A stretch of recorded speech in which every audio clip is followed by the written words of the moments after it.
இப்போ IIT chief director வந்து சொல்லியிருக்காரு, காமக்குடி அப்படிங்கிறவர் சொல்லியிருக்காரு, மாட்டு கோமியம் வந்து உடல் நலத்துல இருக்கக்கூடிய நிறைய கெடுதல்கள வந்து பூர்த்தி பண்ணுதுங்கிற மாரி சொல்லியிருக்காரு. அதுக்கு வந்து அண்ணாமலை அவர்கள் சப்போர்ட்டும் பண்றாரு. அவங்க 2 பேத்தையும் காலையில் கோமியம் குடிக்க சொல்ல வேண்டியது. அதை ட்ரை பண்ண டாக்டர்கிட்ட போகக்கூடாது. எது வந்து எந்த பிரச்சனை வந்தாலும் மாட்டுக்கிட்ட போய் நின்று அதை மூத்திரம் பைய வச்சு அதை குடிச்சிடணும்.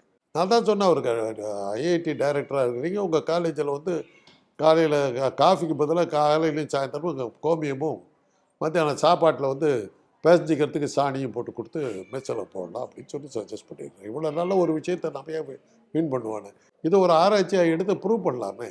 ஐஐடி மாணவர்களை சாப்பிட்டதுனால தான் தெளிவான சிந்தனையோடு அறிவோடு இருக்கிறார்கள் ப்ரூவ் பண்ணலாம்ல. அப்படி ப்ரூவ் ஆகிடுச்சுன்னா அப்புறம் பதஞ்சலி சாமியார்கிட்ட சொன்னாக்கா அவர் பாட்டிலில் அடித்து விற்று கொடுத்துருவார். இப்போ மகா கும்பமேளா நடந்துகிட்டு இருக்கு இல்லைங்களா? தொடர்ந்து 48 நாட்கள் நடக்க போகுது அப்படின்னு சொல்றாங்க. அதை நீங்க எப்படி பாக்குறீங்க சார்? அது தேவைதானா? அது ஒரு அவசியமான ஒன்றா? அதனால ஒரு நன்மை இருக்கா? விழாக்கள் எல்லாம் வந்து தேவையில்லைன்னு சொல்ல முடியாது. லெட் அவுட் ஒரு ஆறுதல்கள் தேவை. அதற்கு தான் விழாக்கள் கொண்டுறதெல்லாம் இருக்குது. அது அவங்களுடைய ஸ்டைல்.